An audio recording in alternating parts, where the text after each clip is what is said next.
안녕하십니까. 매일 아침 조간신문을 딱딱 풀어서 해석해드리는 조간 딱풀 10월 14일 목요일에 인사드립니다. 어제 제주 토론회가 있었죠. 국민의힘 대선 주자 제주에서 두 번째 토론회, 4강 두 번째 토론회가 있었는데 토론회에서 경론이 오갔고 뒤끝이 장렬했습니다. 윤석열 후보가 폭발을 했습니다. 윤석열 후보 그동안 특히 홍준표, 유승민 후보에게서 협공을 당했죠. 어떤 점술, 주술 문제 이런 것도 처가 부인과 관련한 의혹들 이런 것을 놓고 집중 공격을 당했습니다. 8강 때부터 그랬었죠. 자, 드디어 윤석열 후보가 폭발을 했는데 이 분노의 목소리를 표출을 했습니다. 그 토론회장에서가 아니고 토론회 끝나고 나서. 그리고 그러자 오늘 아침에 이 홍준표 후보가 건방지다 이렇게 이야기를 하면서 맞받아쳤기 때문에 빅투 윤석열 홍준표가 장외 설전이 오늘부터 상당히 치열해질 전망입니다. 홍준표는 지금까지 검찰 후배라서 좀 살살 다뤘는데 다음 토론회부터는 그냥 두지 않겠다 이런 이야기까지 나왔기 때문에 두 사람이 정면 충돌하는 그런 모습입니다. 일단 오늘 아침 조간신문부터 보시면은 어제 토론회가 있었죠. 그래서 홍준표 후보는 본선 때 도덕성 문제를 극복할 수 있겠느냐 계속 도덕성 문제를 이야기합니다. 그리고 윤석열은 지금까지 탈탈 털려서 더 틀릴 것도 없다. 자, 이렇게 반박했다는 기사가 오늘 아침 조간신문에 많이 나왔는데, 자, 이게 어제 토론도 토론이지만은 토론 끝나고 나서 윤석열 후보가 작심 토로를 했습니다. 저 하나 죽이러 탈탈 털었다. 이런 정신머리면 제대로 되겠느냐. 이것을 일단 매일경제신문이 취재를 해서 내보냈고, 다른 신문, 조간신문에는 아직 이 부분에 대해서는 주목을 하지 않았습니다. 자, 이것이 뭐냐면은 어제 토론회에서 나온 이야기가 아니고 어제 제주도에 간 김에 국민의힘 당사에서 윤석열 캠프 제주선대위원회 임명장 수여식이 있었습니다. 거기서 윤석열이 일장 연설을 했는데, 자, 정치판에 들어오니 이건 여당 야당이 따로 없다 이렇게 입을 연 뒤에 지금 정권을 가져오느냐 못 가져오느냐 이것은 둘째 문제고, 이 당에 들어와 보니까 이런 정신머리부터 바꾸지 않으면 우리 당은 없어지는 게 맞다. 이런 얘기까지 했습니다. 윤석열. 그리고 내가 정치하기 전에는 핍박받는 훌륭한 검사라고 하던 우리 당 선배들이 제가 정치에 발을 들이니 갑자기 핍박이 의혹으로 바뀐다. 비리가 드러나면 수사를 하는 상식적인 일을 했음에도 저 하나를 죽이려고 탈탈 튼다. 이렇게까지 윤석열 후보가 이야기를 했습니다. 또 특히 유승민 후보가 그런 이야기를 했었죠. 이재명 경기도지사와 대장동 게이트 관련자들 사이 관계를 이야기하면서 비율을 윤석열 후보와 고발사주 연루 검사 손준성 검사와의 관계에 비유를 했었습니다. 그것을 두고 윤석열이 이게 도대체 야당 대선 후보가 할 소리냐, 이런 사람이 정권 교체를 하겠느냐, 이렇게 목소리를 아주 세게 높였습니다. 집중 공격을 받고 있는 윤석열이 폭발을 한 것인데, 그 전에 또 유승민 후보가 토론에서 주술 문제, 인공 왕자, 그리고 천공과의 만남 문제 이런 문제를 물고 늘어졌죠. 그러니 토론회가 끝나고 나서 대기실에서 또 한바탕 언쟁을 벌였다. 자, 그런 일도 있었죠. 상당히 지금 감정 싸움으로 가고 있는 상황인데, 자, 이렇게 되면 국민의힘이 이 경선 후에도 명실상부한 원팀이 되기는 좀 어렵지 않을까 그런 생각까지 드는데, 자, 오늘 아침 언론사 인터넷판에 이 이야기들이 계속 나오고 있습니다. 자, 윤석열의 분노, 서울경제신문 인터넷판입니다. 윤석열의 분노, 이런 정신머리면 당 없애져야 된다. 그러니까 홍준표가 금방지기 짝이 없다 이렇게 반발을 했습니다. 이 윤석열의 분노는 제주시 선대위 임명장 수여식에서 나온 이 말들을 소개를 하는 겁니다. 이런 정신머리면 당이 없어지는 게 맞다. 당 선배들이 핍박을 한다. 또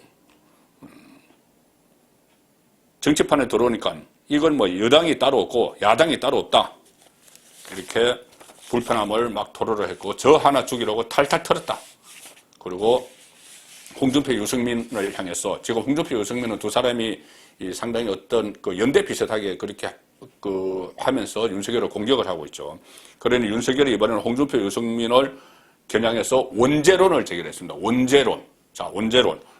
무슨 이야기냐 하면은 기존 정치인인 그러니까 이 두 사람이 제대로 못해서 정권을 뺏겠다. 이 이야기죠. 코멘트는 이겁니다. 윤석열의 코멘트. 그분들이 홍준표, 유승민이 제대로 했으면 이 정권이 넘어갔겠으며 제대로 했으면 지방선거와 총선에서 저렇게 박살이 났겠나. 상당히 말 거칠죠. 박살이 났겠나. 제 개인은 얼마든지 싸움에 나가서 이겨낼 자신이 있지만은 참 당이 한심하다. 정권 교체를 하려면 당부터 바꿔야 한다. 홍준표, 유승민을 집중적으로 공격을 하기 시작을 했습니다.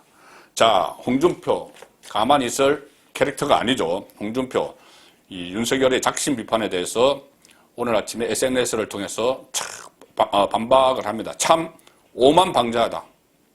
들어온 지 석 달밖에 안 된 사람이 정신머리 안 바꾸면 당 해체해야 한다?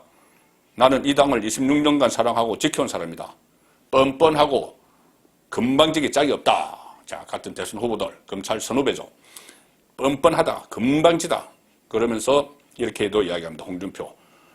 문재인 대통령과 한편이 되어서 보수 계멸의 선봉장이 된 공로로 벼락 출세를 2번이나 하고 검찰을 이용하여 장모 비리, 부인 비리를 방어하다가 사퇴 후 자기가 봉직하던 그 검찰에서 본격적인 가족 비리, 본인 비리를 본격적으로 수사를 하니 그것은 정치 수사라고 호도한다. 윤석열의 아킬레스건이라고 생각을 하는 모양이죠. 홍준표 입장에서는 이 서울 문재인 정부 들어서 그 전에 최순실 게이트 수사를 하고 문재인 정부 들어서 서울중앙지검장, 검찰총장으로 2번 벼락 출사를 했다. 그리고 이 문재인과 한편이 돼서 보수 계멸의 선봉장이 됐다. 그리고 부인 비리를 방어하다가 사퇴 후 자기가 봉직하던 그 검찰에서 본격적으로 수사를 하니 부인과 장모를 수사를 하니 그것을 정치 수사라고 한다. 이렇게 지금 같은 당 안에서 홍준표 후보가 하는 이야기입니다. 그리고 홍준표 후보 이렇게 이야기합니다. 내 여태 검찰 후배라고 조심스레 다뤘지만 다음 토론 때는 혹독한 검증을 해야겠다. 그 못된 버르장머리 고치지 않고는 앞으로 정치 계속하기 어렵겠다. 자, 이래서 지금 앞으로 또 있을 토론회에서 이 문제를 놓고 양쪽의 날쌘 원재론 공방이 벌어질 가능성이 높습니다. 원재론 공방. 지금 어느 정도 불쑥불쑥 나왔지만은 본격적으로 이슈화되지는 않았죠. 보수가 왜 개멸을 했는지 그 원재론. 윤석열은 정치를 제대로 못해서 그렇다. 홍준표는 유승민에 찬성을 한 사람이고 탄핵에 찬성한 사람이고 홍준표는 정치 수사를 해서 보수가 개멸했다. 그리고 윤석열은 그 다음에 지방선거 참패할 때 홍준표가 대표였지 않느냐. 제대로 못해서 보수가 개멸했다. 이 원재론으로 충돌을 하는데 상당히 날선 용어들이 오갈 것 같은 그런 예감입니다. 일단 윤석열이 먼저 분노를 했고 홍준표가 응징을 하러 나서는 그런 모습이 된 것이죠. 자, 윤석열이 분노를 했는데 분노한 사람이 또 한 사람이 있었죠. 자, 누구냐? 윤석열의 수사를 받고 지금 감옥에 있는 최순실 씨입니다. 지금 개명해서 최서원이죠. 최순실 씨가 분노를 했습니다. 윤석열의 상관이었죠. 박용수 특검, 최순실 게이트를 수사했던 박용수 특검에 대해서 분노를 하는 그런 옥중 편지를 조선닷컴에 보냈었죠. 그 옥중 편지 내용을 보면은 이 박용수에 대해서 구구절절히 원한을 쏟아냅니다. 혼자 깨끗한 척하면서 박근혜 전 대통령과 저를 경제 공동체로 뒤집어 씌우더니 박용수 특검이 본인은 뒤에서 딸과 아들을 취업시켰다. 본인은 고문료를 받고 친척은 100억 원을 받았다. 박용수가 왜 돈을 받았는지 왜 특검 단장에 발탁됐는지 참 우연이라기엔 필연 같은 생각이 든다. 이렇게 꼬집고 미러 K스포츠 재단 이야기를 합니다. 하면서 하천대유와 연결을 시킵니다. 그래서 왜 하천대유는 특검을 하지 않는지 이해가 되지 않는다. 자, 이런 식으로 옥중 편지를 통해서 분노를 쏟아냈는데, 자, 최순실 씨가 저지른 뭐 호가 후위, 그래서 박근혜 정부에게 치명상을 준 그 문제, 이렇게 뭐 한다고 해서 그 문제가 해소되지는 않겠죠. 다만 지금 박용수 특검, 당시 야당에서 추천을 했죠.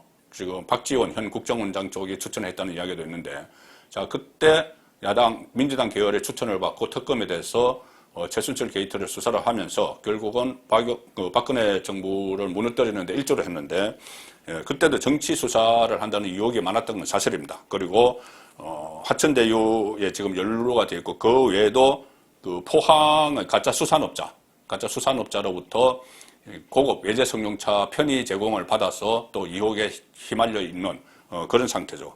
그리고 이 화천대유에서 말하는 소위 50억 클럽, 화천대유 50억 클럽에도 명단이 들어가 있다. 50억 원을 받기로 했다는 그 클럽에. 그리고 화천대유에 특검이 되기 전까지 이 고문으로, 법률 고문으로 있으면서 연봉 한 2억 원씩을 받았다. 자, 그런 의혹도 제기가 돼 있고, 특히 또 하나 있었죠. 그 친척, 뭐 박영수의 친척이 화천대유가 그 시행한 그 아파트 이 분양 대행을 했는데, 그것이 또 수상한 돈 흐름이 있었습니다.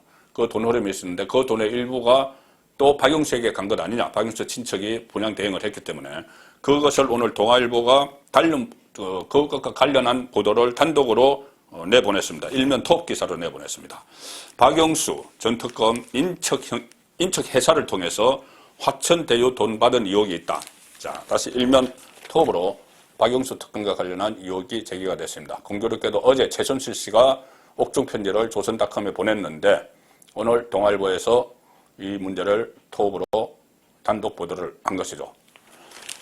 자, 요즘에 이겁니다. 그 계좌 추적에서, 검찰이 계좌 추적하는 데서 검정거래 내역을 확보를 한 건데, 인척이 운영하는 그 아파트 분양 대행사가 김만배에게서 109억을 받았는데, 이 109억을 가지고 당초 뭐 20억 원을 빌린 토목업체에 100억 원을 상환을 했는데, 그 과정에서 박영수에게 일부가 지급된 것 같아. 그래서 대가성 수사를 한다. 뭐 상당히 복잡한 것 같지만 어쨌든 다른 회사에 돈을 갚는 형식으로 해서 돈을 줬고, 거기서 박영수에게 다시 돈이 되돌아갔다. 뭐 그런 이야기입니다. 그러니까는 수상한 자금 흐름을 검찰에서 이 계좌 추적 과정에서 포착을 한 것이죠. 국민의힘 박수영 의원이 국정감사에서 그때 명단을 공개를 했죠. 50억 클럽, 화천대유에서 50억을 받기로 했다는 50억 클럽 중에 한 명으로 박영수를 지목을 했을 때, 박영수는 김만배로부터 50억 원을 받기로 약속하거나 통보받은 일이 결코 없다, 이런 입장문까지 냈는데, 인척 회사를 통해서 화천대유 돈 받은 의혹이 새로 드러났다, 이 이야기입니다. 자, 오늘 그 진보 성향 언론은 어제 그 민주당 경선에서 기권표 처리 문제로 불복 움직임을 보였던 이낙연 전 대표가 결국은 어제 당무위원회에서 기각을 했죠. 이의 신청을 기각을 해서 거기서 이낙연이 앞으로 어떻게 할지 관심을 모았는데, 어제 바로 한 2시간 있다가 승복을 했습니다. 그리고 정권 재창출 돕겠다, 뭐 이렇게 이야기를 했다는데, 진보 언론은 그것을 일면 톱으로 합니다. 경향신문도 그렇고 한겨레신문도 그렇고 이낙연 성복, 정권 재창출 돕겠다, 성복했다는 일면 톱 기사입니다. 그래서 대통령 후보 사퇴자 그 득표의 처리 문제는 과제를 남겼지만, 이낙연 이야기입니다. 그에 대한 당무위원회 결정은 존중한다. 이 결선 투표를 하지 않은 데 대해서는 여전히 불만이지만, 당무위원회 우리가 열자고 했던, 원래 송영길 대표는 최고위원회에서 결정을 해버리려고 했는데 더 큰 범위의 당무위원회를 열어서 하자고 이낙연 후보 쪽이 주장을 했고, 그것을 관철이 됐기 때문에 당무위원회에서 기각 결정을 한 데 대해서는 수용을 한다, 이 이야기입니다. 근본적인 문제는 이해하지 않는다.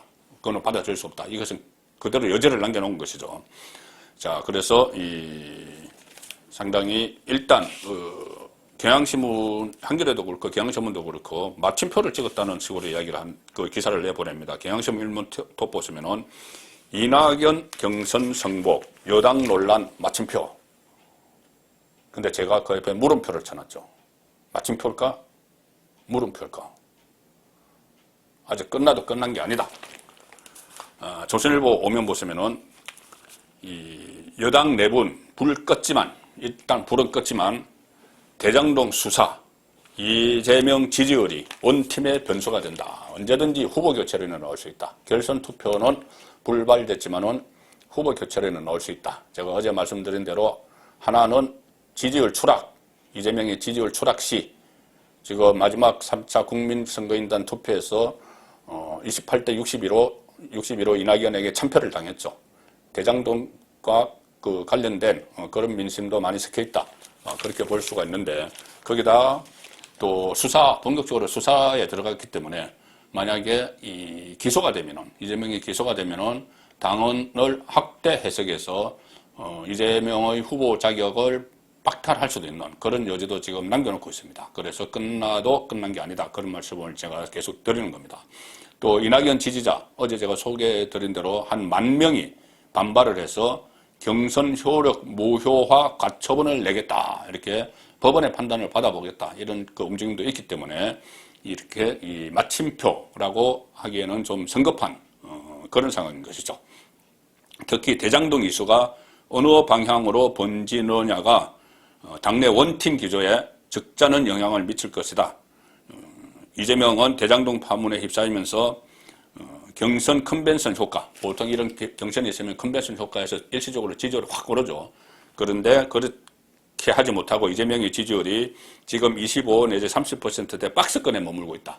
25, 30%면은 민주당의 열성 지지자들이죠. 이재명의 열성 지지자들 그 박스권에 딱 머물러 있고 중도로 치고 나가지 못한다는 겁니다. 그러면 이 상태로면 대선에 당선되지 못하죠. 25%, 30%로는 당선 못 됩니다. 직전에 문재인 후보도 후보 그 41% 받았죠. 박근혜 전 대통령은 51.6% 받았습니다. 그래서 지금 이 상황에서는 대통령 되기가 어렵다. 자, 이런 여론이 민주당 안에 여론이 형성되는 가운데 계속 지지율이 떨어지고 또 대장동 수사에 말려들거나 하면은 이 후보 지위가 흔들릴 수 있다. 그리고 이 지지율과 대장동 수사 기소가 되느냐 이것은 또 서로 연결이 되어 있습니다. 그래서 결국은 검찰이 어디까지 수사하느냐 이건데 또 그 뒤에는 문재인 대통령이 있겠죠. 철저하고 신속한 수사를 지시했는데 이 크게는 그 두 갈래 해석이 나옵니다. 하나는 어떤 면제 부족의 수사 아니냐. 또 하나는 이재명은 안 돼. 이 신호 아니냐. 이재명 대신 다른 후보를 내세워야 된다. 이재명과 문재인은 원래부터 서로 앙금이 많기 때문에 그리고 앙금이 많은 상황에서 이런 문제가 대장동 문제도 불거졌고 또 경선 과정의 그 오류도 나왔기 때문에 다른 사람으로 후보를 해야 된다. 이 차원에서 빨리 수사하라. 그래서 이재명을 어떻게 하라. 이 메시지를 준 것이라는 것이 저는 그렇게 그쪽에 무게를 두고 해석을 하는데 또 그렇지 않고 이 면제부를 주기 위해서 빨리빨리 수사해서 본격적으로 대선 전국 시작하기 전에 국민의힘 후보 11월 5일날 선출되기 전에 빨리 끝내고 이재명에게 날개를 달아주라. 이 메시지라는 해석도 있습니다. 좀 더 지켜봐야 되는 상황인데 어쨌든 검찰 수사의 핵심은 몸통으로 이재명을 규정하느냐. 자, 그 문제가 되겠죠. 특히 김만배 씨가 천하 동인 1호 배당금 한 1,000억이 넘는데 그 절반은 그분 것이다. 그분. 정영학 녹취록에 넣어줘. 그분 것이다. 자, 이 말에 대해서 그분이 이재명 후보인지 아닌지 이것은 돈 문제죠. 돈 문제인데 이거 상당히 민감한 문제라서 직접적으로 이렇게 어떤 의혹 제기를 할 수는 없습니다. 그런데 어쨌든 그분이 김만배가 유동규 정도에게 이야기를 했는지 유동규가 전체 수익의 25% 700억을 받기로 했다는데 그거 전부 다 유동규에게 가는 거냐? 유동규의 D라면은 윗선이라면은 한 사람밖에 없는 것이죠. 자, 그것과 또 별개로 배임 문제가 있습니다. 배임. 그때 성남시장 시절에 전부 다 인허가권자, 결재권자였기 때문에 이것을 설계를 완전히 그 업자들에게, 그 주민들에게 피해를 주고 업자들에게 몰아주는, 수천억을 몰아주는 이런 것을 인허가를 다 했다면은 그것은 배임 문제가 되는 것이죠. 자, 그래서 이 배임 문제는 점차 좀 윤곽이 드러나는 그런 상황인 것도 같은데 검찰이 어디까지 수사를 할지 아직도 그분 수사는 눈치를 보는 단계인지 조금 더 상황을 지켜봐야 될 것 같습니다. 자, 그래서 조선일보 3면 보시면은 검찰이 20일째 성남시청은 노터치, 당시 성남시에서 다 이루어졌는데 압수수색을 안 한다는 이야기죠. 그리고 그것 때문에 거분 수사가 한 발짝도 못 나간다. 당시 성남시청 시장이 거분일 수도 있다는 이야기죠. 압수수색을 하고 막 해야 될 텐데 그것을 지금 검찰이 안 하고 있다. 자, 이렇게 되면은 면죄부 주기 아니냐, 압수수색도 안 하고 끝나지 않겠느냐, 그렇게 또 예상을 할 수가 있습니다만, 과연 이것이 그런 의지대로, 만약에 그런 의지가 있다고 해도 그런 의지대로 될지는 불확실합니다. 지금 언론도 대대적인 취재에 나서고 있기 때문이고, 다른 의문들도 있습니다. 일단 이 기사를 잠깐 살펴봐 드리면은, 이 검찰 관계자는 배임 수사 종착점은 결국 당시 성남시장으로 대장동 개발 사업의 최종 인허가권자였던 이재명 경기지사다. 이렇게 이야기를 하고, 대장동 녹취록에 등장하는 김만배 씨의 천화동인 1호 배당금 절반은 거분 것 발언에 대해서도 수사팀은 구속 12여일이 지난 유동규 씨를 상대로 윗선이 있는지 아직 추궁하지 않은 것으로 알려졌다. 윗선에 대해서 추궁하지 않고 있다. 자, 그래서 이 서울중앙지검이 이번 사건을 유동규, 김만배 두 사람 선에서 마무리하려 한다. 이런 관측이 나오고도 있습니다. 그렇지만 제가 말씀드린 대로 언론 취재가 들어갔고 상당히 대대적인 취재를 하고 있고, 이재명 관련 다른 혐의들도, 다른 의혹들도 막 쏟아지고 있습니다. 지금 이명박 전 대통령이 구속이 돼 있죠. 그런데 이명박 전 대통령 구속 사유 중에 하나가 변호사비 대납입니다. 삼성이 이 BBK 사건 변호사비, 미국 재판 변호사비를 대납을 했다는 그 의혹도, 그 혐의도 구속 사유 안에 들어가 있죠. 그런데 이재명 후보를 둘러싼 변호사비 대납 의혹도 수사에 착수를 했다. 조선일보 기사 보시면 이재명 변호사비 23억 대납 의혹도 수사 착수. 그때 변호사비를 제가 한번 설명을 들은 적이 있죠.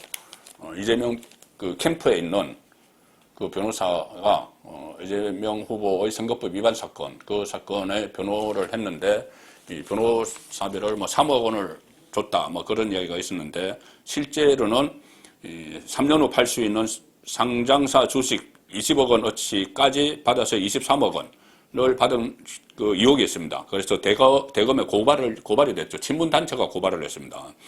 지금 이재명 캠프에서 활동 중인 이태형 변호사입니다. 이태형 변호사가 과거 이 지사 부부를 변호하면서 현금 3억 원과 3년 후 팔 수 있는 상장사 주식 20억 원어치를 줬다. 그래서 이재명을 대검에 고발을 했죠. 그것을 수사에 들어간다는 겁니다. 특히 이태영 변호사가 수임료로 받은 전환사채는 중견기업 S사가 발행했을 가능성이 크다. 왜 그러냐면 그 시점에 그만큼 발행한 회사가 거기뿐입니다. 그런데 S사 그 계열사에 이재명과 관련 있는 많은 사람들이 사회이사로 들어갔다는 겁니다. 들어갔다가 나왔다는 겁니다. 그래서 그때 이재명의 변호를 맡은 사람들도 있고 이재명 캠프 사람들도 있고 S사의 사회이사로 들어갔었다. 뭐 7명, 8명가 들어갔었다고 하는데, 그럼 그 사람들이 S사가 사회이사로서 이 돈을 줬으면은 그것이 우회적으로 변호사비 대납한 것 아닌가. 그런 의혹이 나오는 겁니다. 이태영 변호사도 마찬가지로 S사 계열사의 사회이사로 들어갔다 나왔기 때문에 20억 원을 그것을 전환사채 그 돈을 우회적으로 받은 것 아니냐. 자, 그렇게 의혹이 있습니다. 이런 의혹들도 있기 때문에 아무리 혹시라도 문재인 대통령이 면죄부를 주기 위해서 철저한 수사를 지시를 했다고 하더라도 그것이 그대로 면죄부를 주는 수사로 그칠지 임기 말이 다가오고 있기 때문에 일선 검사들이 위에서 뭐라고 해도 제대로 수사를 할지 그것은 또 지켜봐야 되는 문제죠. 자, 이재명 관련 또 다른 혐의도 제가 이 설명을 드렸습니다. 그리고 이 근본적인 문제. 자, 어떻게 이렇게 설계가 됐는지. 성남의 뜰, 시행사죠. 성남의 뜰이 시행사로 선정되는 과정부터, 첫 단계부터, 첫 단추를 깨는 단계부터 의혹이 다시 불거지기 시작했습니다. 국민일보는 그때 대장동 개발 사업 평가 결과표를 입수를 했는데 사업 계획이 다 비슷했지만은 그때 시행사로 신청을 한 사업 계획이 다 비슷했지만은 성남의 뜰에만 점수가 월등하게 줘서 성남의 뜰이 사업자로 선정이 됐다. 이건 첫 단추부터 이렇게 잘못 깨는 그 부분이죠. 여기서부터 하천 대유가 성남의 뜰에 컨소시엄으로 참석을 했고, 그 다음에 인허가가 일방적으로 하천대유에 유리하도록 막 성남의 떨과 하천대유 쪽에 유리하도록 막 나갔고, 그리고 배당금 배분도 상당히 변칙적으로 이루어졌고, 자, 그런데 그것의 첫 출발점이 성남의 떨이 이 사업의 시행사로 선정되는 것인데, 시행사 선정 과정부터 일방적인 특혜 의혹이 있다. 미리부터 다 계획을 짜놓고 이것을 시작한 그런 의혹이 처음부터 다시 불거지고 있는 겁니다. 자, 그래서 조금 전에 제가 처음에 시작할 때 야당 경선 이제 본격적으로 시작이 되는데, 윤석열 후보와 홍준표 후보의 어떤 감정싸움이 본격적으로 시작이 됐습니다. 그리고 이 결과는 11월 5일 날 일반 국민 50%, 당원 50% 여기서 결론이 나는데, 지금 일반 국민 투표에 대해서는 여론조사할 때 문항을 어떻게 하느냐에 따라서 홍준표에 유리할 수도 있고 윤석열에게 유리할 수 있고 또 다른 후보들도 마찬가지이기 때문에 문항 문제를 놓고, 여론조사 문항 문제를 놓고 상당히 이 기세 싸움이 벌어지고 있습니다. 그리고 이 당원 투표에서는 새로 신규로 가입한 당원들이 어떤 선택을 할지, 자, 그런 문제가 또 이슈가 되고 있는데, 이 동아일보 오늘 6면 보시면은 야당 컷오프, 그러니까 2차 예비 경선 끝나고 나서도 새로 투표권을 갖게 된 당원이 무려 19만 명입니다. 그래서 19만 명이 3주 뒤에 후보 결정의 새로운 변수로 또 올랐다. 근데 이 19만 명이 주로 2030, 40 세대에 몰려 있고, 영남보다는 수도권에서 많이 유입이 됐기 때문에 이것이 기존 경선 판도는 그러니까 당원 투표 판도는 윤석열에게 유리한 구도였죠. 좀 50대, 60대 이상, 그리고 영남권, 이 주축이었는데, 이 새로운 19만 명이 유입이 되면서 이 전체가 57만 2,888명이나 됐습니다. 2차 컷오프 할 때까지만 해도 37만 9,894명인데 지금 57만 2,880명이 됐죠. 19만 명이 늘어나는데, 이 늘어난 수가 대부분 젊은 층, 그리고 수도권 이렇게 됐기 때문에 홍준표에게 유리할 수가 있다, 이런 분석이 나오는 것입니다. 여기에 대해서 윤석열 후보는 직접 본인이 위장당원 이야기를 했죠. 그래서 이 부분도 앞으로 토론 과정에서 상당한 논쟁을 불러일으킬 전망입니다. 10월 14일 보내드린 조간딱풀이었습니다.